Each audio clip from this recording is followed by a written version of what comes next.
कुण्ठा र निराशालाई चिरेर भ्रष्टाचार विरुद्धको अभियान प्रदेश र स्थानीय तहमा विस्तार गर्नुपर्ने प्रधानमन्त्री पुष्पकमल दाहाल प्रचण्डको भनाई। सरकारको पुँजीगत खर्च 61.5% मा सीमित भएकोमा चिन्ता व्यक्त।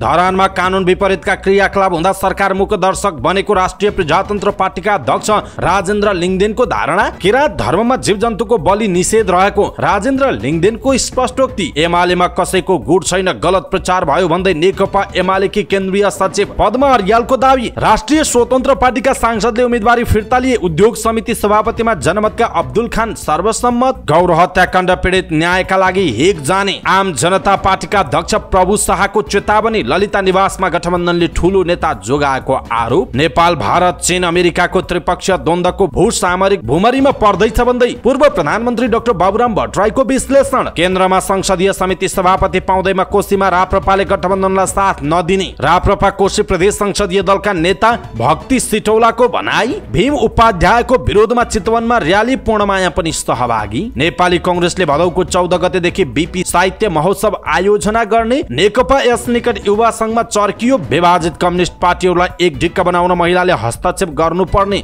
नेपाल कम्युनिस्ट पार्टीकी संस्थापक सदस्य स्नेहलता वन श्रेष्ठको भनाई। निर्वाचन व्यवस्था विधेयक मस्यौदा छिटो पारित गराउन दबाव सृजना गरौं भन्दै निर्वाचन आयोगका प्रमुख निर्वाचन आयुक्त दिनेश कुमार थपलियाको भनाई। निर्वाचन आयोगको प्रस्ताव नो भोटको व्यवस्था। विदेशमा बस्ने नेपालीले समानुपातिकमा मतदान गर्न सक्ने। सर्वोच्च अदालतमा सुशासन कायम गर्ने प्रधान न्यायाधीश विश्वम्भर प्रसाद श्रेष्ठको प्रतिबद्धता। तीर्थयात्रीको उपचारका लागि चिकित्सकको समूह गोसाईकुण्डमा पुग्यो। जनै पूर्णिमा र गाई जात्राको तिथि पालिका पछि फरक फरक। काठमाडौँ महानगरपालिकाको पक्षमा अदालतले दियो अन्तरिम आदेश। सेवाग्राहीसँग पार्किङ शुल्क लिन नपाइने। जस्टिस फर शाहरुख लेख्दै अभिनेत्री नम्रता श्रेष्ठले भनिन्, मेरो मौनतालाई कमजोरी नठान्नुहोस्। काउखोला सेक्लेस कास्कीको काउखोला सेक्लेस सडक एक हप्तादेखि बन्द। गन्तव्यमा पुग्न 2 वटा गाडी फेर्नु पर्ने बाध्यता। वैदेशिक रोजगारीमा पठाइदिन्छु भन्दै ठगी गर्ने 4 जना प्रहरीको नियन्त्रणमा। जुम्लाको सिङ्जामा ऐतिहासिक केदारनाथ महोत्सव सुरु। कास्कीमा पनि आयुर्वेदिक उपचारमा स्थानीयको आकर्षण बढ्दो। भक्तपुरको बाल सुधार गृह प्रकरण। मृतकका परिवारसँग सहमति 57 जनालाई उपत्यका बाहिर स्थानान्तरण गरियो। ताप्लेजुङको प्रसिद्ध तीर्थस्थल पाथिभरामा 46 देशका मुद्रा भेटिए। सुरमा भवानी जात्राको अवसरमा अपी हिमालमा 3 दिन सार्वजनिक बिदा। जग्गा कित्ता काठ खोल्दैमा अर्थतन्त्र चलायमान हुने अवस्था नरहेको नेपाल जग्गा तथा आवास विकास महासंघका अध्यक्ष भिसराज लोहनीको टिप्पणी। स्टार्टअपलाई परिभाषित गर्न तत्काल स्टार्टअप नीति ल्याउन आवश्यक रहेको नेपाल उद्योग वाणिज्य महासंघका अध्यक्ष चन्द्र ढकालको धारणा।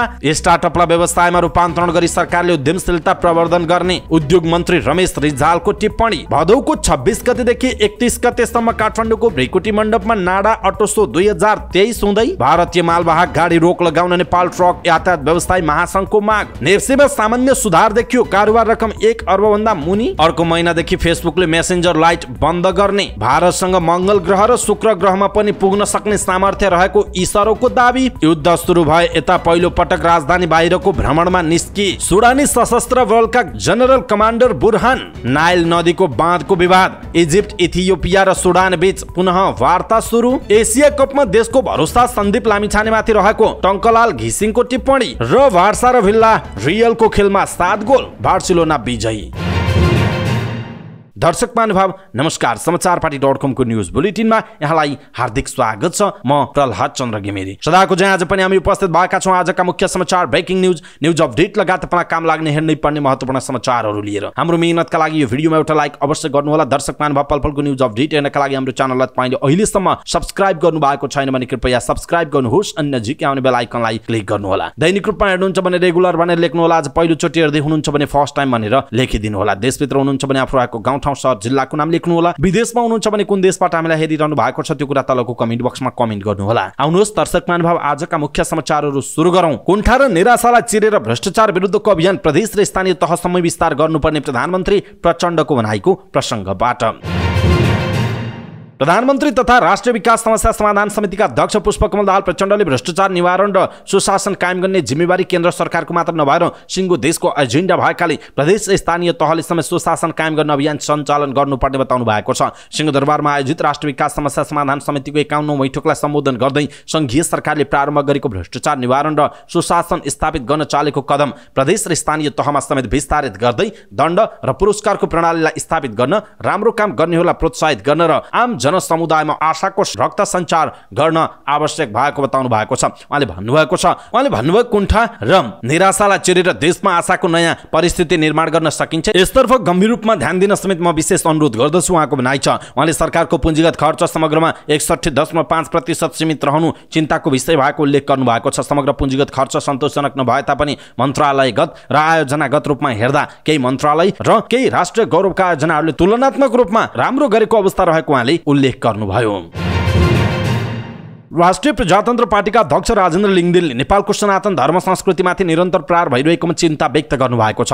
धर्मनिरपेक्षता खारेज गरी वैदिक सनातन हिन्दू राष्ट्र पुनर्स्थापना गर्नुपर्नेमा उहाँले जोड दिनुभयो। हाल दुबईमा रहनुभएका अध्यक्ष लिङदेनले राप्रपा निकट प्रवासी नेपाली एकता समाज पानसले आयोजना गरेको कार्यक्रममा बोल्दै गलत नेतृत्व र व्यवस्थाको कारणले देश नबनेको बताउनुभयो। नेपालको हिन्दू राष्ट्रको पहिचान मेटाउने र धर्मनिरपेक्ष बनाउने काम राजनीतिले गरेको भन्दै उहाँले राजनीतिले बिगारेको चिज राजनीतिबाट नै सुधार गर्नुपर्ने उल्लेख गर्नु। नेपालमा धर्मको राजनीति राप्रपाले नभई धर्मनिरपेक्षता बनाउनेहरूले सुरु गरेको दावी लिङदेनले गर्नुभयो। म लिम्बू किराँत धर्मावलम्बी भएर पनि हिन्दू राष्ट्र स्थापना गर्न लागेको छु। जन्म र कर्मले हिन्दू रहेकाहरूले हिन्दू राष्ट्र पुनर्स्थापनाको अभियानमा साथ दिनुपर्छ उहाँको भनाइ छ। हालै धरानमा कानुनले निषेध गरेको र नेपाली जनसङ्ख्याको ठूलो हिस्साले गाईलाई आमा मानेर पुज्ने गरेको परम्परा रहेकोमा गोरु काटेर भोज खाने, भिडियो बनाउने र सामाजिक सञ्जालमा प्रचार गर्ने गतिविधिप्रति उहाँले चिन्ता समेत व्यक्त गर्नुभएको छ।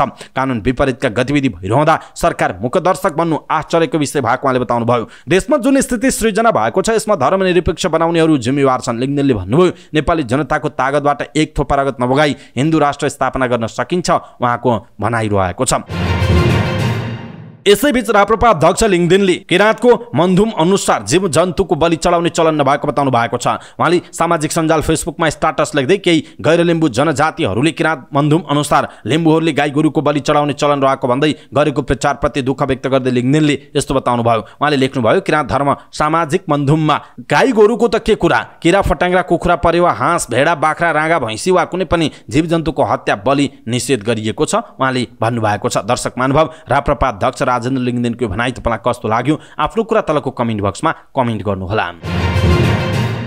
नेकपा एमालेकी केन्द्रीय सचिव तथा लुम्बिनी प्रदेश इन्चार्ज पद्मा अर्यालले पार्टीभित्र कुनै नेताको नाममा गुट नभएको दावी गर्नुभएको छ। रूपन्देहीमा सम्पादकहरूसँगको छलफलमा अर्यालले नेताहरू स्वयंले कुनै गुट नबनाएको तर केही व्यक्तिले यस प्रकारको हल्ला चलाएको आधारमा सञ्चार माध्यमले त्यसलाई प्राथमिकता दिन आवश्यक नभएको बताउनु भएको छ। उहाँले आफू पनि गुट सृजना गर्न खोजेको हल्ला सुनेको भन्दै त्यो वैयात भएको र कुनै पनि नेतालाई गुट सृजना गर्ने र संगठनलाई आफ्नो स्वार्थमा प्रयोग गर्ने छुट नभएको उहाँले दावी गर्नुभयो। अर्यालले अहिले प्रदेशमा आफू इन्चार्ज भएर आएको र उपाध्यक्ष एवं महासचिवले आफूसँग सल्लाह र छलफल नगरी कसैलाई अगाडि सार्ने वा संगठनको विषयमा निर्देशन गर्ने अधिकार नभएको बताउनु भएको छ। तल्लो तहमा कोही कसैका इच्छा आकांक्षा र स्वार्थ होलान्, त्यसमा केन्द्रीय नेतृत्वलाई जोड्ने गलत र वैया छ, त्यो हुन सक्दैन उहाँको भनाइरहेको छ। एमाले भदौको 16 र 17 गते बुटवलमा लुम्बिनी प्रदेशको प्रथम अधिवेशन गर्न लागेको विषयमा नेत्री अर्यालले रूपन्देहीमा रहेका विभिन्न सञ्चार माध्यमका सम्पादकसँग अन्तर्संवाद गर्नुभएको हो। लुम्बिनी प्रदेशका 109 वटै स्थानीय तहबाट 101 जना प्रतिनिधि छनौट भएका छन्। तीमध्ये अहिलेका प्रदेश अध्यक्ष राधाकृष्ण कणेल पाल्पाको रामपुर नगरपालिकाबाट, केन्द्रीय सदस्य समेत रहनुभएका प्युठानका हरि रिजाल 9 बहिनी गाउँपालिकाबाट र प्रदेश सचिव रहनुभएका लक्ष्मण आचार्य दाङको घुराईबाट प्रतिनिधि छनौट भएको बताइएको छ। रिजाल केन्द्रीय सदस्य भए पनि उहाँ प्रदेश अध्यक्षमा प्रतिस्पर्धा गर्ने उद्देश्यसहित प्रतिनिधि छनौट भएपछि एमाले भित्र महासचिव शङ्कर पोखरेलले रिजाललाई अगाडि सारेको उहाँ निकट नेताहरूले प्रचार गरेका छन्। कणेललाई उपाध्यक्ष पौडेलले अगाडि सारेको बताए पनि कणेल आफैले मुख नखोलेको बताइएको छ। उहाँले यसअघि अध्यक्ष केपी शर्मा ओली, उपाध्यक्ष विष्णु पौडेल, महासचिव शङ्कर पोखरेलकै प्रस्तावमा अध्यक्ष भएकाले पार्टीले खटाएकै जिम्मेवारीमा लाग्ने बताउनु भएको छ। प्रतिनिधि सभाको उद्योग तथा वाणिज्य र श्रम तथा उपभोक्ता हित समितिको सभापतिमा जनमत पार्टीका अब्दुल खान निर्वाचित हुनुभएको छ। राष्ट्रिय स्वतन्त्र पार्टीका सांसद गणेश पराजुलीले उम्मेदवारी फिर्ता लिएपछि खान सर्वसम्मत निर्वाचित हुनुभएको थियो। सत्तारूढ गठबन्धन र प्रमुख प्रतिपक्ष दल नेकपा एमाले बीच संसदीय समितिको सभापति पद बाँडफाँड भएको बताइएको छ। दलीय सहमति अनुसार प्रतिनिधि सभाको 9वटा विषयगत समितिमा आइतबार नै सर्वसम्मत रूपमा सभापति चयन भइसकेको थियो। तर उद्योग तथा वाणिज्य र श्रम तथा उपभोक्ता हित समितिको सभापतिमा भने राष्ट्रपाका गणेश पराजुलीले उम्मेदवारी दिएकाले निर्वाचन गर्नुपर्ने भएको थियो। तर निर्वाचन अघि उहाँले उम्मेदवारी फिर्ता लिएपछि खान सर्वसम्मत रूपमा सभापतिमा चयन भएको जनाइएको छ। आम जनता पार्टीका अध्यक्ष प्रभु शाहले ठूला काण्डहरूमा दोषी देखिएका शीर्ष नेताहरूलाई गठबन्धनले जोगाएको आरोप लगाउनु भएको छ। ललिता निवास जग्गा प्रकरणमा निर्णय गराउने पूर्व प्रधानमन्त्रीलाई छोडेर सानालाई समातेको प्रति उहाँले आपत्ति जनाउनु भयो। काठमाडौँमा आयोजित पत्रकार सम्मेलनमा उहाँले अहिले विषयान्तर गर्नका लागि धरानमा सत्ताधारी दलहरूले नै लफडा झिकिरहेको आरोप लगाउनु भयो। सत्य लुकाउन जनतालाई डाइभर्ट गर्नका लागि धरानमा साम्प्रदायिक प्रसङ्ग उठाएको उहाँले बताउनु भयो। गौर हत्या काण्डको पनि 17 वर्षसम्म छानबिन नगरेको उहाँको भनाइरहेको छ। शाहले भन्नुभयो, सरकार भन्छ छानबिन गर्छु, तर कुर्सी हल्लिने भइसकेपछि भन्छ केही दिन रोक्नुपर्छ, लटरपटर गर्नुपर्छ। यस्तो भएपछि यो कानुनको शासन हो? उहाँको प्रश्न छ। न्यायका लागि सरकार बनेको हो कि कुर्सी बचाउन? यो काण्डमा सरकारले सत्ता जोगाउने हो भने पीडितहरू चुप लागेर बस्दैनन्, हाम्रो पार्टी चुप लागेर बस्दैन। नेपालमा न्याय पाएनन् भने पीडितहरू हेग जान्छन्, प्रभु शाहको भनाइरहेको छ। नेपाल समाजवादी पार्टीका अध्यक्ष एवं पूर्व प्रधानमन्त्री डाक्टर बाबुराम भट्टराईले नेपाल भारत चीन अमेरिकाको त्रिपक्षीय द्वन्द्वको भूसामरिक भूमरीमा नेपाल पर्दै गएको बताउनु भएको छ। नेपाल त्रिपक्षीय द्वन्द्वको भूसामरिक भूमरीमा परेको बेलामा संघीय लोकतान्त्रिक गणतन्त्र पक्षधर शक्तिहरू बीच एकताबद्ध हुनुपर्ने बेलामा सत्ता केन्द्रित भएको आरोप लगाउनु भयो। देश आन्तरिक रूपमा पुँजी र श्रम दुवै पलायन भइरहेको गम्भीर संरचनागत समस्यामा र बाह्य रूपमा बढ्दो भारत चीन अमेरिकाको त्रिपक्षीय द्वन्द्वको भूसामरिक भूमरीमा पर्दै गएको बेला भर्खरै जग बस्दै गरेको संघीय लोकतान्त्रिक गणतन्त्र पक्षधर शक्तिहरू बीच गम्भीर विमर्श, सहकार्य र दह्रो राष्ट्रिय एकता कायम गरेर अगाडि बढ्नुपर्ने हो उहाँको भनाइरहेको छ। चरम सत्तालु, भ्रष्ट र अदूरदर्शी व्यक्ति शक्तिहरूको सत्ताको लुच्छाचुँडीले संरचनागत समस्या हल गर्ने भन्दा समस्या झन् घिजुलिएर देश र संघीय लोकतान्त्रिक गणतान्त्रिक प्रणाली नै गम्भीर दुर्घटनातिर उन्मुख हुँदै गएको उहाँको बुझाइरहेको छ। संघ र प्रदेश एक लगायतमा भइरहेको निर्लज्ज र अलोकतान्त्रिक सत्ता लुच्छाचुँडी आफ्नै ढङ्गले उद्घाटित भइरहेका ठूला भ्रष्टाचारका प्रकरणहरूको प्रवृत्ति, व्यक्ति, दल, गुटका आफ्नै बाह्य शक्ति केन्द्रहरूको चाकडी, दलाली त्यसका भद्दा नमुना भएको उहाँले उल्लेख पनि गर्नुभएको छ। राप्रपा कोशी प्रदेश संसदीय दलका नेता एवं पूर्व मन्त्री भक्ति सेटौलाले कोशी प्रदेशमा सत्ता गठबन्धनलाई राप्रपाले सहयोग नगर्ने प्रश्न पार्नु भएको छ। उहाँले सत्ता गठबन्धनलाई राप्रपाले साथ दिने भनेर आएका समाचारहरू हल्ला मात्रै भएको बताउनु भएको छ। उहाँले भन्नुभएको छ, सर्वोच्च अदालतले कोशीको सरकार गठनका विषयमा प्रश्न उठाएका बेला राप्रपाले साथ दिने भन्ने कुरा आउँदैन। भदौको 15 गते सम्भवतः उद्धव थापा नेतृत्वको सरकारलाई अदालतले बदर गर्छ। त्यस्तो बेलामा राप्रपाले साथ दिन्छ भनेर हल्ला चलाइएको हुन सक्ने उहाँले बताउनु भयो। उहाँले राप्रपा लामो समयका लागि राजनीतिक दौडमा निस्किएकाले प्रतिनिधि सभाले पूर्वाधार विकास समितिको सभापतिसँग कोशी प्रदेशको राजनीति नसाट्ने बताउनु भयो। प्रतिनिधि सभाको पूर्वाधार विकास समितिमा माओवादीले माधव सापकोटालाई ब्याग गराएर राप्रपाका दीपक सिंहका लागि मैदान खाली गरेको थियो। प्रतिनिधि सभाको संघीय समितिमा राप्रपालाई भाग छुट्याएर गठबन्धनले कोशीका लागि ढोक्सा थापेको चर्चा पनि चलेको छ। सिटौलाले भन्नुभयो, हामी लामो समयका लागि राजनीतिक सम्भावना हेरिरहेका छौँ। अहिले नै यति सानो कुरामा पुरानो सहयात्रीसँग साथ छोड्दैनौँ उहाँको भनाइ छ। उहाँले पुरानो सहयात्री भन्दै एमालेसँगको राजनीतिक सहयात्रा 84 को चुनाव भन्दा पछाडि पनि जान सक्ने बताउनु भएको छ। गत मक्सिरको प्रदेश र संघको निर्वाचनमा पनि राप्रपा एमाले बीच नै सहकार्य भएको थियो। पूर्व सचिव भीम उपाध्यायको कारबाहीको माग राख्दै चितवनमा दबाव र्याली भएको छ। उपाध्यायले भरतपुर 16 की पूर्णमाया गुरुङले मासु खाएको फोटो राखी गोरु खाने धरानी क्याप्सन लेखेर सामाजिक सञ्जाल फेसबुकमा राखेकोमा साइबर क्राइमको आरोपमा पूर्णमायाले उजुरी दिएकी थिइन्। उजुरी दिएको 3 दिन बितिसक्दा पनि प्रहरीले भीम उपाध्यायलाई पक्राउ नगरेको भन्दै दबाव र्याली निकालिएको छ। तमुहिउँ छोजधी गुरुङ राष्ट्रिय परिषदको अगुवाईमा निकालिएको र्यालीका क्रममा पत्रकारसँग कुराकानी गर्दै गुरुङले उपाध्यायलाई कारबाही हुनुपर्ने माग राख्नुभयो। नारीलाई सम्मान नगर्नेलाई कानुन बमोजिम कारबाही हुनुपर्छ। आफू विरुद्ध कमेन्ट आउँदा कमेन्ट गर्नेहरूलाई केही नभनी उपाध्यायले आनन्द लिएर बसेको उहाँको आरोप रहेको छ। नेपाली कांग्रेसले कांग्रेसको संस्थापक नेता बीपी कोइरालाको जन्म जयन्तीको अवसर पारेर बीपी साहित्य महोत्सव 2080 गर्ने भएको छ। कांग्रेसले बीपी कोइरालाको भदौ 24 गते परेको 110औं जन्म जयन्तीको अवसर पारेर बीपी साहित्य महोत्सव 2080 गर्न लागेको हो। कांग्रेस केन्द्रीय कार्यालयको आयोजना र नेपाली लेखक संघको संयोजनमा भाद्र 24, 25 र 26 गते कांग्रेस केन्द्रीय कार्यालय सानेपा ललितपुरमा हुन गइरहेको सूचना सञ्चार तथा प्रचार विभाग प्रमुख मीन विश्वकर्माले जानकारी दिनुभयो। महोत्सवमा सम्भाषण हुने र महोत्सवका सत्रहरू अन्तर्गत मनोविश्लेषणात्मक साहित्य र भक्ति सत्ता साहित्य साहित्यमा पर्यावरण, समय र सबाल्टन, नेपालको मातृभाषा साहित्य, बीपीका आख्यानमा नारी, बीपीका आख्यानमा मधेस, बीपीका दृष्टिमा बीपी, बीपीले नपाएका 15 वर्ष शीर्षकमा चल्ने भएको छ। त्यस्तै अन्तर्राष्ट्रिय राजनीति र कूटनीतिमा बीपी, समावेशिता, सामाजिक रूपान्तरण र बीपी, युवा पुस्तामा बीपी पठन र परिवारले बुझेका बीपी शीर्षकमा समेत सत्रहरू चल्ने प्रचार विभाग प्रमुख विश्वकर्माले बताउनुभयो। महोत्सवमा कविता साँझ, गजल साँझ, सांगीतिक साँझ, चित्रकला प्रदर्शनी, वृत्तचित्र प्रदर्शनी र ऐतिहासिक फोटो प्रदर्शनी समेत हुने बताइएको छ। कांग्रेसले महोत्सवमा उपस्थितिका लागि प्राज्ञिक व्यक्तित्वहरू, बुद्धिजीवी, अध्येता तथा राजनीतिका अतिरिक्त लेखनमा, साहित्यमा रुचि राख्ने सबैलाई अनुरोध गरेको छ। कार्यक्रमको विस्तृत विवरण, निर्धारित विषय वक्ता वा सहजकर्ता र महोत्सवको कार्यतालिका छिट्टै नै सार्वजनिक गर्ने प्रचार विभाग प्रमुख विश्वकर्माले बताउनु भएको छ। माधव नेपाल नेतृत्वको नेकपा एकीकृत समाजवादीको भातृ संगठन युवा संघभित्रको असन्तुष्टि चुलिएको छ। सचिवालयको बैठकले राष्ट्रिय महाधिवेशन आयोजक कमिटीको संयोजकमा कृष्ण विकलाई चयन गरेपछि नेताहरूले असन्तुष्टि व्यक्त गरेका छन्। सहसंयोजक जिम्मेवारी तोकिएका नीतिश पौडेलले बहुमत सदस्यलाई व्यवस्था गरेर राखिएको बैठक आधिकारिक नै नभएको दावी गर्नुभएको छ। उहाँले आफ्नो पक्षमा बहुमत हुँदाहुँदै विकलाई संयोजक बनाएको प्रति असन्तुष्टि व्यक्त गर्नुभयो। त्यस्तै सचिवालय बैठकले सदस्य सचिवको जिम्मेवारी दिएको सञ्जीव राईले पनि उक्त पदमा बस्न अस्वीकार गरेको बताउनु भएको छ। राईले फेसबुकमा लेख्नु भएको छ, युवा संघ नेपालको भदौको 10 गते सम्पन्न सचिवालय बैठकले मलाई संगठनको सदस्य सचिव घोषणा गरे पनि म यो जिम्मेवारीमा नरहने जानकारी गर्दछु। साथै म प्रति श्रद्धा, माया र शुभेच्छा प्रकट गर्नुहुने सबै कमरेडरलाई विशेष धन्यवाद छ उहाँको भनाइरहेको छ। संगठनमा देखिएको अराजकता र गतिरोधलाई तोडेर पार्टी सचिवालय र संघको बैठकले महाधिवेशन आयोजक कमिटी संयोजक कृष्ण विक र सहसंयोजक नीतिश पौडेल अगाडि बढ्न सुझाव दिएको बताइएको छ। गत शनिबार नेकपा एस निकट युवा संघको अलग अलग भेला भएको थियो। अध्यक्ष नरेश साईको नेतृत्वमा कालुपुलमा भएको बेलामा विकला अध्यक्ष चयन गरिएको हो। नीतिश पक्षले पनि होटलमा अलग भेला गरेको बताइएको छ।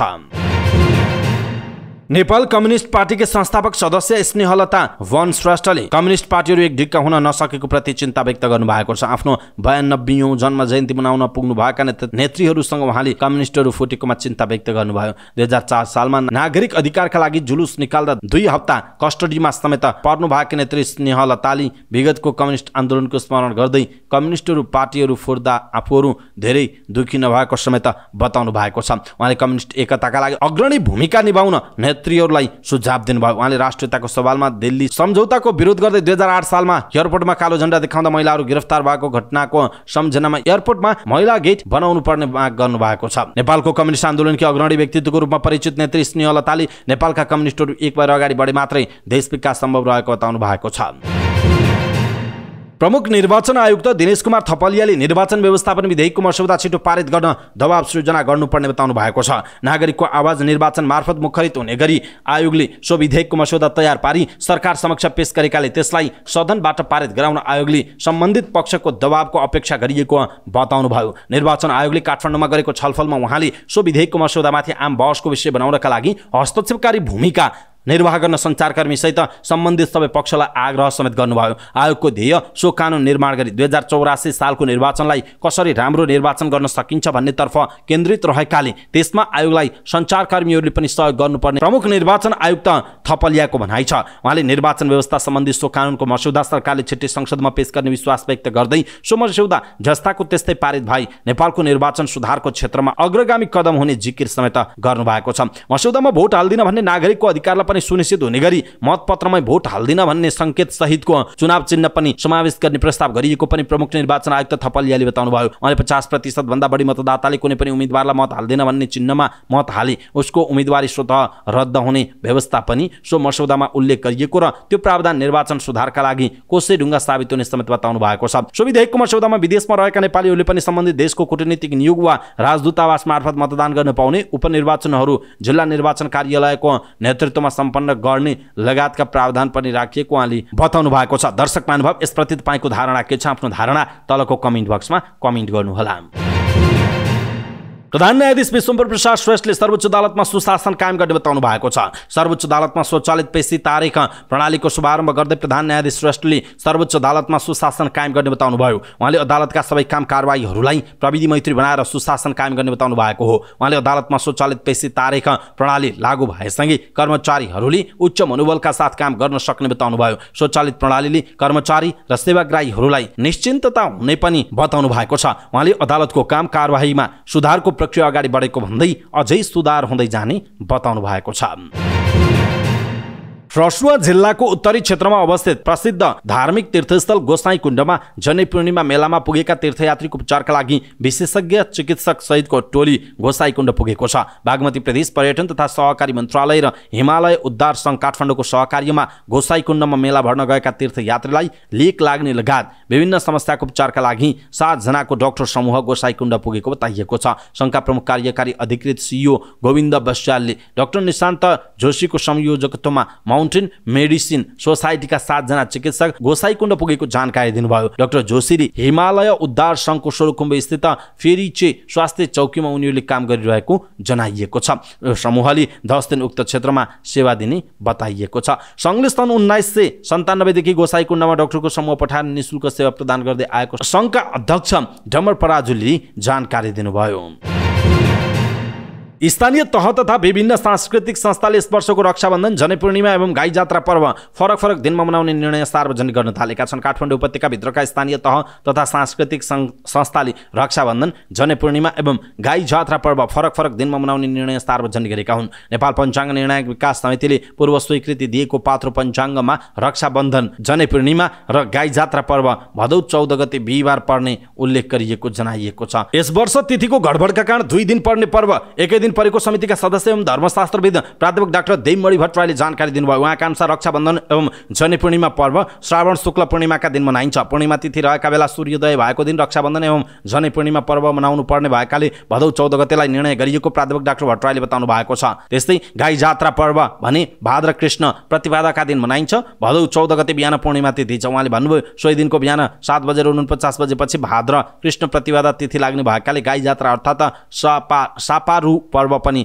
त्यसै दिन मनाउनु पर्ने निर्णय गरेको समितिले गरेको जनाइएको छ। भक्तपुर नगरपालिकाले भने सूचना नै प्रकाशन गरेर 13 गते रक्षाबन्धन र 14 गते गाई जात्रा अर्थात् सापारू पर्व मनाउने निर्णय गरेको छ। नगरपालिकाका सूचना अधिकारी दामोदर सुवालले भक्तपुर स्थित तलेजु मन्दिरका मूल पुजारी र तान्त्रिकहरूको निर्णयका आधारमा यस्तो निर्णय गरिएको बताउनुभयो। त्यस्तै मध्यपुर थिमी नगरपालिकामा यस सम्बन्धी छलफल गरी पञ्चाङ्ग निर्णायक विकास समितिले गरेको निर्णय अनुसार भदौको 14 गते नै दुवै पर्व मनाउने निर्णय गरिएको शङ्खदर साख्वा प्रतिष्ठानका पूर्व अध्यक्ष श्याम आनन्दले जानकारी दिनुभयो। नगर क्षेत्रमा भाद्र कृष्ण द्वितीयका दिन मनाइने भैरव र नीलबाराहीको नाच भने भदौ 15 गते मनाउने निर्णय भएको उहाँले बताउनुभयो। ललितपुरका केही सांस्कृतिक संस्थाले 13 गते रक्षाबन्धन एवं जनै पूर्णिमा र 14 गते गाई जात्रा पर्व मनाउने निर्णय गरेको बताइएको छ। पाटन क्षेत्रमा विशेष गरी क्वा बहा अर्थात् हिरण्यवर्ण महाविहारले चाडपर्व सम्बन्धी निर्णय गर्ने गरेको बताइएको छ। यो निर्णय पनि शास्त्र सम्मत नभएको समितिका सदस्य भट्टराईले बताउनु भएको छ।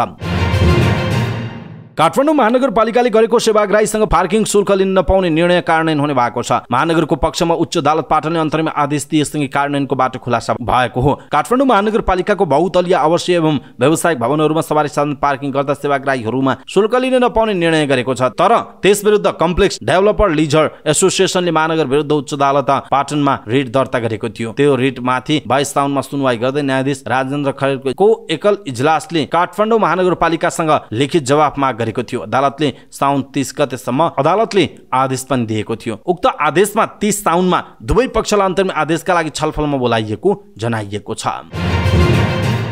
अभिनेत्री नम्रता श्रेष्ठले अभिनेता शाहरुख ताम्राकारको मृत्यु प्रकरण पहिलो पटक मुख खोलेकी छिन्। फेसबुकमा लामो स्टाटस लेख्दै उनले आफू महिला भएकै कारण सामाजिक आक्रमण भएको उल्लेख गरेकी छिन्। उनले आफ्नो मौनतालाई कमजोरी निठान्न अपिल समेत गरेकी छिन्। शाहरुखको मृत्यु प्रकरणमा आफूले प्रहरी प्रशासनमा उपस्थित भएर बयान दिइसकेको भन्दै नम्रताले शाहरुखप्रति न्यायको माग गर्दै जस्टिस फर शाहरुख लेखेकी छिन्। प्रहरी अनुसन्धानमा आफ्नो र परिवारको तर्फबाट सहयोग रहने उल्लेख गर्दै नम्रताले प्रहरीले दुधको दुध पानीको पानी हुने गरी अनुसन्धान हुनेमा आफू आशावादी रहेको बताएका छिन्। उनले प्रहरी अनुसन्धानमा अवरोध नगर्न पनि आग्रह गरेका छिन्। नम्रता र शाहरुखले फिल्म ह्यासट्यागमा सँगै काम गरेका थिए। कास्कीको मादी गाउँपालिकाको पर्यटकीय स्थल सिक्लेस जाने सडक पहिरोका कारण एक हप्तादेखि बन्द हुँदा स्थानीयलाई आवागमनमा शास्ति भएको छ। मादी गाउँपालिका 6 चिप्ली खोलामा गएको पहिरोले गाउँखोला सिक्लेस सडक खण्ड पूर्ण रूपमा बन्द भएको छ। एक हप्तादेखि सडक बन्द हुँदा मादीका उत्तरी गाउँका नागरिकलाई पोखरासम्म आवागमनमा शास्ति भएको छ। मादी 6 का वडा अध्यक्ष ढिलबहादुर छेत्रीले निरन्तर रूपमा पानी परिरहेकाले सडक सञ्चालनमा समस्या भएको बताउनु भएको छ। पहिरो खस्ने क्रम नरोकिएकाले पानी पर्न बन्द भएपछि सडक सञ्चालनका लागि पहल गरिने उहाँले बताउनु भएको छ। सडक बन्द भएकाले यात्रुहरूले गन्तव्यमा पुग्नका लागि दुईवटा गाडी परिवर्तन गर्नुपर्ने बाध्यता रहेको पनि उहाँले बताउनुभयो। पहिरो गएको खण्डमा पोखराबाट गएर झोलुङ्गे पुल हुँदै 10 मिनेटको बाटो हिँडेपछि अर्को गाडीमा चढेर गन्तव्यमा पुग्ने व्यवस्था मिलाइएको वडा अध्यक्ष छेत्रीले बताउनुभयो। उहाँका अनुसार पहिरोले 70 मिटर जति सडकमा क्षति पुर्याएको बताइएको छ। पोखराको काउखलादेखि सिक्लेस 42 किलोमिटरको दूरीमा पर्ने बताइएको छ।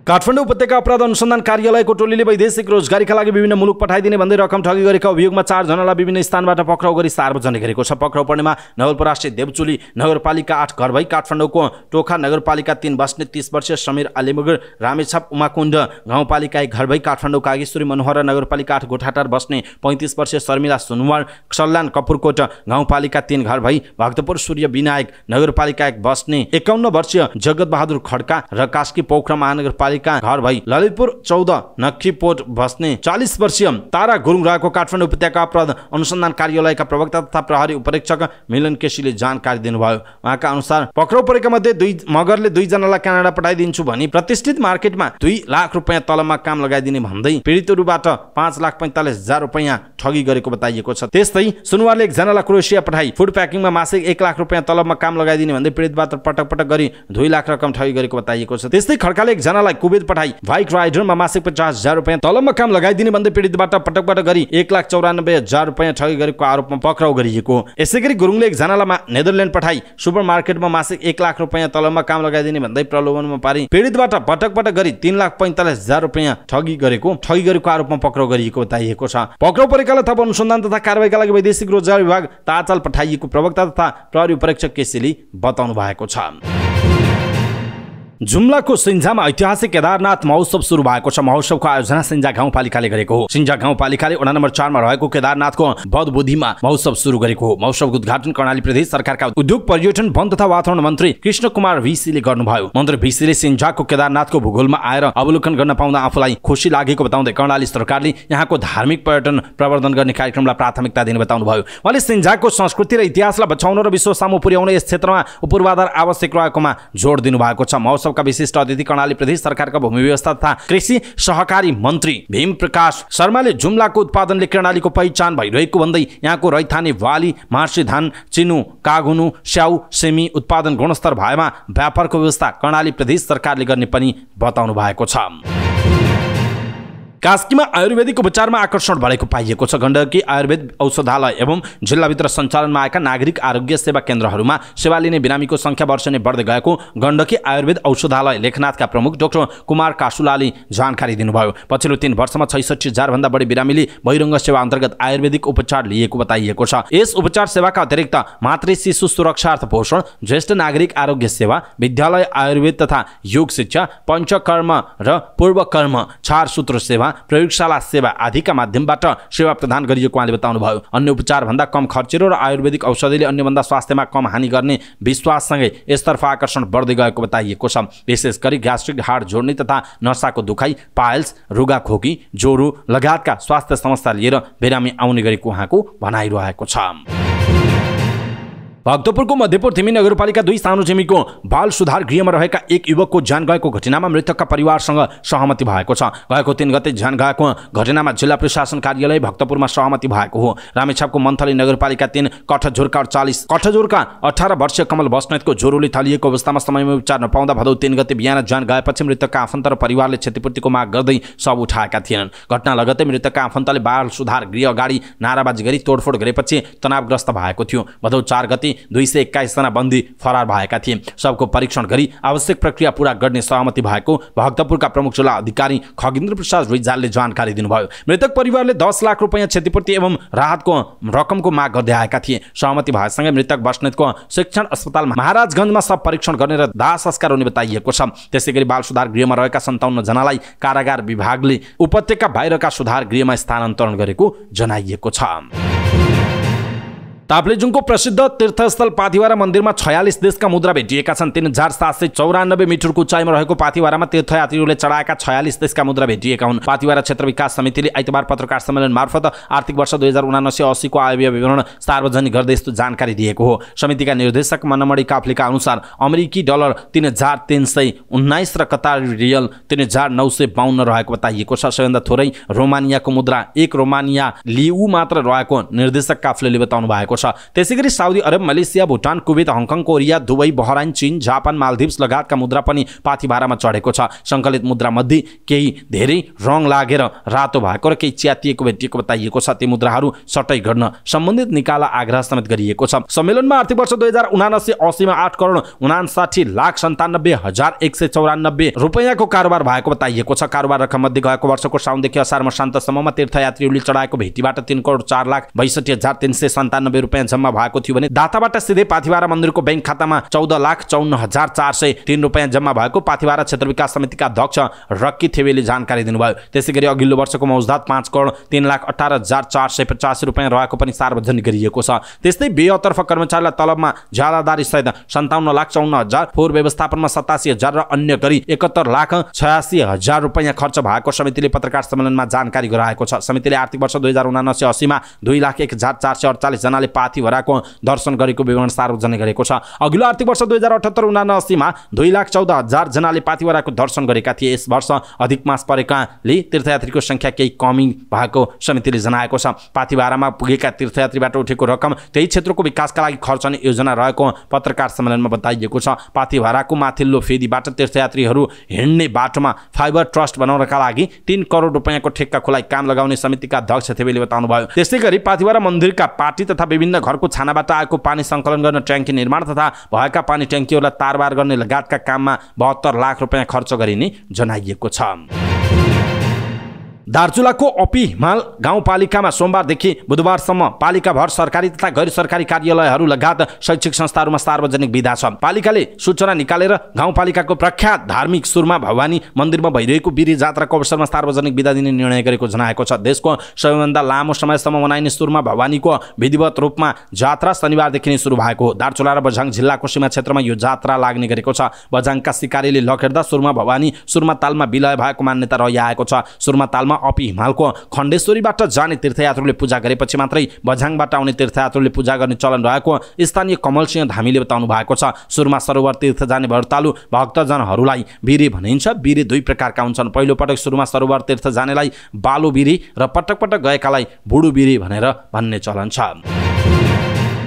नेपाल जग्गा तथा आवास विकास महासंघका अध्यक्ष भैसराज लोहनीले जग्गा कित्ताकाट खोल्दैमा तत्कालै अर्थतन्त्र चलायमान हुने अवस्था नरहेको बताउनु भएको छ। लोहनीले घर जग्गा कित्ताकाट खोल्ने सरकारको निर्णय स्वागत योग्य रहेको भन्दै घर जग्गा कारोबारमा भने सहजता आउने बताउनु भएको छ। उहाँले जग्गा कित्ताकाट खोल्दैमा अर्थतन्त्र चलायमान हुन्छ भन्नु ओभर कन्फिडेन्स हुने उल्लेख गर्नुभयो। उहाँले मुलुकको वर्तमान अर्थतन्त्र चलायमान जग्गाको कित्ताकाट खोलेर मात्र नभएर अर्थतन्त्रका अन्य परिसूचकहरू पनि सुधार हुन आवश्यक रहेको बताउनुभयो। उहाँले अर्थविद तथा अर्थशास्त्रीहरूले घर जग्गामा कारोबारमा जग्गा कित्ताकाट खोल्दा मात्र अर्थतन्त्र चलायमान बनाउन सकिने तर्क गरेको भन्दै सरकारले मनन गरेर खुला गरेको बताउनु भएको छ। न्युज एजेन्सी नेपालसँग कुराकानी गर्दै अध्यक्ष लोहनीले अर्थतन्त्र चलायमान बनाउन घर जग्गा कारोबारको महत्त्वपूर्ण भूमिका भए पनि सम्पूर्ण अर्थतन्त्रका सूचकहरू जग्गा कित्ताकाट खोल्दैमा चलायमान बन्ने आधार नभएको बताउनुभयो। उहाँले नेपालमा जग्गाको कारोबार औपचारिक भन्दा अनौपचारिक क्षेत्रबाट बढी कारोबार हुने गरेको उल्लेख गर्नुभयो। उहाँले 2 देखि 3% औपचारिक र करिब 97% घर जग्गा कारोबार अनौपचारिक प्रणालीबाट भइरहेको दावी गर्नुभयो। उहाँले सरकारले नीति बनाएर घर जग्गा कारोबारलाई संस्थागत कारोबारमा ल्याउन आवश्यक रहेको बताउनुभयो। उहाँले सरकारले 2079-80 को बजेटमा पनि घर जग्गा कारोबार अनुमति प्राप्त कम्पनीहरूबाट मात्र कारोबारको व्यवस्था गर्ने भने पनि अहिलेसम्म कार्यान्वयन गर्न नसकेको गुनासो गर्नुभयो। उहाँले सरकारले घर जग्गा सम्बन्धी ऐन नियम बनाएर अनुमति प्राप्त कम्पनीलाई मात्र कारोबार गर्न पाउने र ब्रोकरहरूलाई लाइसेन्स सिस्टम गराउन जरुरी रहेको बताउनुभयो। उहाँले घर जग्गा कारोबारबाट राज्यलाई गत आर्थिक वर्षमा मात्रै 71 अर्ब योगदान पुर्याएको बताउनुभयो। उहाँले घर जग्गा कारोबारलाई पारदर्शी बनाउन सके वार्षिक रूपमा 100 अर्ब रुपैयाँ भन्दा बढी राजस्व सङ्कलन गर्न सकिने बताउनु भएको छ। नेपाल उद्योग वाणिज्य महासंघका अध्यक्ष चन्द्र ढकालले स्टार्टअपको परिभाषा नहुँदा सरकारले ल्याएका प्रवर्धन नीतिहरू कार्यान्वयनमा आउन नसकेको बताउनु भएको छ। काठमाडौँमा नेपाल उद्योग वाणिज्य महासंघले आयोजना गरेको स्टार्टअप राष्ट्र 2030 सम्मेलनमा बोल्दै अध्यक्ष ढकालले यस्तो बताउनु भयो। अध्यक्ष ढकालले सरकारले स्टार्टअप नीति तत्काल ल्याएर स्टार्टअपको परिभाषा गर्न आवश्यक रहेको बताउनु भएको छ। उहाँले स्टार्टअप उद्यमको परिभाषा र स्पष्ट नीति नहुँदा स्टार्टअप प्रवर्धन कार्यक्रमहरू समेत कार्यान्वयनमा आउन नसकेको उल्लेख गर्नु भएको छ। अध्यक्ष ढकालले सरकारको स्टार्टअप सम्बन्धी स्पष्ट नीति बनाउन नसक्दा स्टार्टअपलाई परिभाषित गर्न सकेको बताउनु भयो। उहाँले सरकारले स्पष्ट स्टार्टअप नीति बनाएर कोभिड महामारीका कारण जोखिममा परेका स्टार्टअपलाई प्रवर्धन गर्नुपर्ने आवश्यकता देखिएको बताउनु भयो। उहाँले सरकारले स्टार्टअप नीति ल्याएर नव प्रवर्तनकारी युवाहरूलाई सहयोग गर्नु आजको आवश्यकता रहेको बताउनु भयो। ढकालले स्टार्टअप स्थापना पछिको निरन्तरताका लागि आवश्यक पुँजी, उचित मार्गदर्शन र बलियो साझेदारी जरुरी हुने बताउनु भएको छ। उद्योग वाणिज्य तथा आपूर्ति मन्त्री रमेश रिजालले युवाहरूको नवप्रवर्तनकारी विचारलाई व्यवसायमा रूपान्तरण गरी उद्यमशीलता प्रवर्धन गर्न नीति बनाइरहेको बताउनु भएको छ। काठमाडौँमा नेपाल उद्योग वाणिज्य महासंघले आयोजना गरेको स्टार्टअप राष्ट्र 2030 सम्मेलनमा बोल्दै मन्त्री रिजालले यस्तो बताउनुभयो। रिजालले सरकारले नवप्रवर्तनकारी विचारहरूलाई व्यवसायमा रूपान्तरण गरी उद्यमशीलता प्रवर्धन गर्न निजी क्षेत्र प्राज्ञिक क्षेत्रसँग मिलेर काम गरिरहेको बताउनुभयो। उहाँले सरकारले स्टार्टअपका लागि उपयुक्त कानुन तथा नीतिगत सुधार गरी उपयुक्त वातावरण सृजना गर्न लागेको बताउनु भएको छ। उहाँले नेपाललाई आगामी 2030 सम्ममा स्टार्टअप मैत्री राष्ट्र बनाउन सरकार, औद्योगिक क्षेत्र र शैक्षिक क्षेत्र बीचको सहकार्यलाई थप सुदृढ बनाउन आवश्यक रहेको बताउनुभयो। रिजालले स्टार्टअपलाई प्रवर्धन गर्न परियोजनामा आधारित कर्जा, अनुदान र वैदेशिक रोजगारीबाट फर्किएका युवाहरूलाई सहयोग गर्ने कोष स्थापना गरी सहुलियतपूर्ण ऋण उपलब्ध गराउने नीति कार्यान्वयनमा ल्याउने बताउनु भएको छ। मन्त्रालयले व्यवसाय सम्बोधन केन्द्र कार्यविधि तयार गरी सरकारवाला निकायसँग राय सुझावका लागि पठाएको पनि उद्योग मन्त्री रमेश रिजालले बताउनुभयो। यसैबीच नाडा अटोमोबाइल्स एसोसिएसन अफ नेपालले भदौको 26 देखि 31 गतेसम्म नाडा अटो सो 2023 आयोजना गर्ने भएको छ। नाडाले पत्रकार सम्मेलन गर्दै काठमाडौँको भ्रिकुटी मण्डप प्रदर्शनी स्थलमा भदौको 26 गतेदेखि 31 गतेसम्म नाडा अटो सो 2023 आयोजना गर्ने जानकारी दिएको हो। अटो प्रदर्शनीमा सवारी साधन, पाठ ऊर्जा, वित्तीय सेवा एवं अन्य सम्बन्धित सरोकारवाला सङ्घ संस्थाको प्रदर्शनी हुने बताइएको छ। प्रदर्शनीको 15औं संस्करणको टाटा मोटर्स जेन्युइन आयलले गर्ने बताइएको छ। प्रदर्शनीमा विभिन्न अटोमोबाइल कम्पनीहरूको उत्साहजनक सहभागिताले केही हदसम्म अर्थतन्त्र चलायमान बनाउने नाडाको अपेक्षा छ। पत्रकार सम्मेलनमा बोल्दै नाडाका अध्यक्ष ध्रुव थापाले 2 वर्षको कोरोना महामारी र आज प्रतिबन्धको कारण हुन नसकेको नाडा अटो सो यो वर्ष गर्न गइरहेको बताउनु भएको छ। उहाँले अहिले मुलुकको आर्थिक अवस्थाले नाडा अटो सो गर्ने अनुकूल समय नभएको बताउनुभयो। उहाँले आर्थिक अवस्था नाजुक भएकाले सवारी साधनहरू बेच्न सक्ने अवस्था नभए पनि व्यावसायिक गतिविधि बढाउनका लागि अटो सो गर्न लागेको बताउनुभयो। उहाँले लामो समयदेखि नाडा अटो सो मात्रै नभएर अन्य सोहरूलाई पनि असर गरिरहेको बताउनु भएको छ। अध्यक्ष थापाले देशको वर्तमान आर्थिक परिस्थिति र नेपाल राष्ट्र ब्याङ्कले लगाएका विभिन्न प्रतिबन्धका कारण अटोमोबाइल्स व्यवसाय अहिलेको अवस्थामा पुगेको बताउनु भएको छ। उहाँले करिब 1.5 वर्ष यता भन्सारमा हजारौं गाडीहरू थन्किएर बसेको पनि बताउनु भयो। उहाँले नेपालीहरूका महान पर्व दशैं तिहार अगाडि करिब 40% र 60% सवारी बिक्री 10 महिनामा हुने तथ्याङ्कलाई मध्यनजर गरेर यो वर्ष नाडाले अटो सो गर्न गइरहेको पनि बताउनु भयो। उहाँले अटो सोमा बुकिङ कम हुने शंका भए पनि व्यवस्थापन गर्न नसक्ने गरी बुकिङ नभएको बताउनु भएको छ। उहाँले काठमाडौँ उपत्यकामा व्यवस्थित प्रदर्शनी स्थल नभएको बताउनु भयो। उहाँले काठमाडौँ उपत्यकामा अन्तर्राष्ट्रिय स्तरको प्रदर्शनी स्थल जरुरी भन्दै भ्रिकुटी मण्डपमा नेपाली तथा आयातित वस्तुहरू प्रदर्शन गर्न लायक नभएको बताउनु भएको छ। नेपाल ट्रक यातायात व्यवसाय महासंघले नेपालमा रहेका भारतीय मालवाहक गाडीहरूमा रोक लगाउनु पर्ने माग गरेको छ। काठमाडौँमा पत्रकार सम्मेलन गर्दै नेपालमा रहेका भारतीय मालवाहक गाडीका कारण नेपालमा रहेका मालवाहक गाडीहरूले काम नपाउने स्थिति बनेको भन्दै भारतीय मालवाहक गाडीहरूमा रोक लगाउन माग गरेका छन्। उनीहरूले निर्बाध रूपमा आउने भारतीय गाडीमाथि स्थायी ढङ्गबाट रोक लगाइनु पर्ने बताएका छन्। त्यस्तै उनीहरूले काठमाडौँ लगायतका प्रमुख ठाउँमा ट्रक पार्किङ स्थलको उचित व्यवस्थापनको माग गरेका छन्। महासंघका महासचिव राजेन्द्र विक्रम बानियाले निर्धारित भाडा दरको कार्यान्वयन हुनुपर्ने बताउनु भयो। उहाँले ट्रक यातायातमा 47 वटा मुख्य रुटहरूको भाडा दर निर्धारण गरेको र त्यसको प्रभावकारी नभएको बताउनु भएको छ। भाडाको कार्यान्वयन र त्यसको अनुगमन प्रभावकारी बनाउन आग्रह गर्नुभयो। उहाँले सहज ढङ्गले दुर्घटना निकासको सुनिश्चितता, घाइतेको उपचार व्यवस्थापन, कानुन सम्मत भार वहन कार्यान्वयनको सुनिश्चितता हुनुपर्ने बताउनु भयो। महासंघले राहतजन्य कार्यहरूको व्यवस्थापन, राजस्व चेक जाँचको बेला ट्रकमा भएको सामान र त्यससँग सम्बन्धित कागजात बीच कुनै किसिमको तालमेल नमिलेको र सो सम्बन्धी विषयमा शंका लागेमा ट्रकलाई महिनौसम्म थुन्ने, सामान जफत गर्ने सम्बन्धी ऐनहरूमा संशोधन गर्न पनि माग गरेको छ।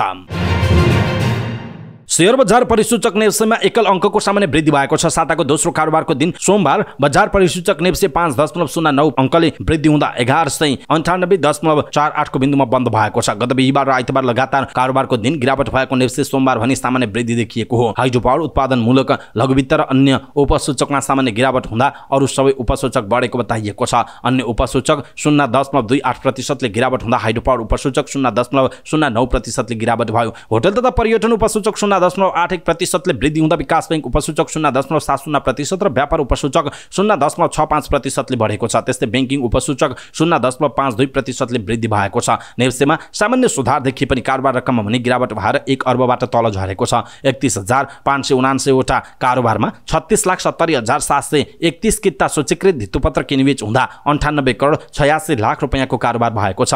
जसमध्ये लक्ष्मी सनराइज बैंकको सर्वाधिक 7,32,00,000 को कारोबार हुँदा सोल्टी होटलको 4 करोड 98 लाख र आइएमई लाइफ इन्स्योरेन्सको 3 करोड 85 लाख रुपैयाँको कारोबार भएको छ। नेप्सेमा सोमबार कुल 227 सूचीकृत कम्पनीको शेयर कारोबार हुँदा 118 कम्पनीको शेयर मूल्यमा वृद्धि भएको छ। त्यस्तै 97 कम्पनीको शेयर मूल्यमा गिरावट हुँदा 12 कम्पनीको शेयर मूल्य स्थिर छ। सोमबार कारोबार भएका मध्ये कुथेली बुखारी हाइड्रोपावर कम्पनीको शेयर मूल्य 10% ले बढेर सकारात्मक सर्किट मूल्यमा बन्द भएको छ। नेप्सेमा सूचीकृत भएदेखि नै कम्पनीको शेयर मूल्य लगातार बढिरहेको छ। त्यस्तै लक्ष्मी र सनराइज बैंक मर्जर भएर बनेको लक्ष्मी सनराइज बैंकको नामबाट शेयर कारोबार सुरु भएसँगै बैंकको शेयर मूल्य 4.71% र सिटी होटलको शेयर मूल्य 4.48% ले वृद्धि भएको छ। यता स्वाभिमान लघुवित्तको शेयर मूल्य सर्वाधिक 4.38% ले गिरावट हुँदा मनोकामना स्मार्ट लघुवित्तको शेयर मूल्य 3.55% र मिरमिरी लघुवित्त वित्तीय संस्थाको शेयर मूल्य 3.42% ले गिरावट भएको जनाइएको छ। मेटा कम्पनीले फेसबुक मेसेन्जरको कम स्टोरेज तथा डेटा खपत गर्ने संस्करणको रूपमा रहेको मेसेन्जर लाइट बन्द गर्ने भएको छ। समाचारका अनुसार गुगल प्ले स्टोरबाट यसअघि नै हटाइएको यो एप एन्ड्रोइड डिभाइसमा आगामी महिनादेखि बन्द हुनेछ। अर्थात् जो प्रयोगकर्ताको स्मार्टफोनमा यसअघि नै मेसेन्जर लाइट एप डाउनलोड भइसकेको छ उनीहरूका लागि समेत सेप्टेम्बर 18 देखि एन्ड्रोइडले सपोर्ट बन्द गर्नेछ भने सेप्टेम्बर 28 देखि मेसेज आदान प्रदान नै रोक्ने बताइएको छ। फेसबुकले सन् 2016 मा मेसेन्जर लाइट एप ल्याएको थियो। यो एप प्रयोगकर्तामाझ निकै लोकप्रिय पनि भएको थियो। डिभाइसको स्टोरेज कम ओगट्ने तथा डेटा खपत पनि कम गर्ने यो एप iOS मा भने सन् 2020 मै बन्द गरिएको थियो। मेसेन्जर लाइटलाई विश्वभरका 76 करोड मानिसले डाउनलोड गरेका थिए। यसका सबैभन्दा धेरै प्रयोगकर्ता भारतमा थिए भने दोस्रोमा ब्राजिल र तेस्रोमा इन्डोनेसियामा रहेको बताइएको छ। मेटाले मेसेन्जर लाइटमा विभिन्न खालका परिवर्तन गरेको छ। आगामी सेप्टेम्बर 28 देखि यो मेसेन्जर एपले SMS सपोर्ट नगर्ने बताइएको छ। अर्थात् सेप्टेम्बर 28 देखि मेसेन्जर लाइटबाट मेसेज पठाउन तथा प्राप्त गर्न नसकिने बताइएको छ। फेसबुक मेसेन्जर को मूल संस्करणमा यो वर्षको अन्त्यसम्ममा end to end encryption feature सहित सुरक्षा तथा गोपनीयता फिचर थप गर्ने योजना बनाएको मेटाले लाइट भर्सनलाई बन्द गर्ने निर्णय गरेको हो।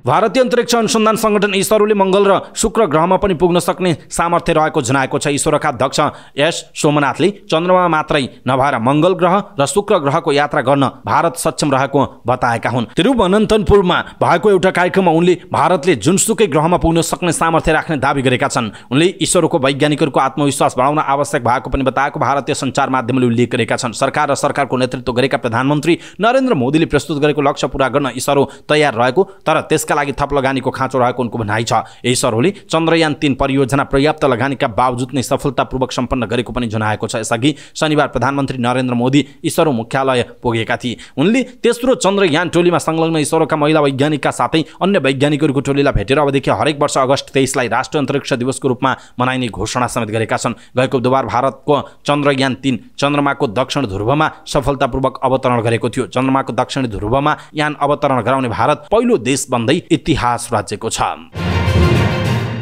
सुडानको सार्वभौम परिषदका अध्यक्ष एवं सुडानी सशस्त्र बल SAF का general command Abdel Fattah al बुरहानले पूर्वी सुडानको रेड सी राज्यको राजधानी पोर्ट सुडानको भ्रमण गरेका छन्। अप्रिलमा युद्ध सुरु भए यता उनी पहिलो पटक बाहिरी क्षेत्रको भ्रमणमा निस्किएको बताइएको छ। उनले सो अवसरमा उत्तरको ओमदुरमान शहरमा रहेको सेनाको चौकी रहेको निरीक्षण गरेको बताइएको छ। सुडानमा अप्रिल 15 देखि खार्तुम र अन्य क्षेत्रहरूमा SAF र अर्धसैनिक र्यापिड सपोर्ट फोर्स RSF बीच झडप भइरहेको छ, जसमा 3000 भन्दा बढी मानिसहरूको मृत्यु भइसकेको छ भने 6000 भन्दा बढी घाइते भएको जनाइएको छ। इजिप्टको जल तथा सिंचाई मन्त्रालयले ग्रान्ड इथियोपिया पुनर्जागरण बाँध GERD को सम्बन्धमा लामो समयदेखि भइरहेको विवाद समाधानका लागि संवाद सुरु गरेको छ। इजिप्ट इथियोपिया सुडान बीच समस्या समाधानका लागि छलफल सुरु भएको बताइएको छ।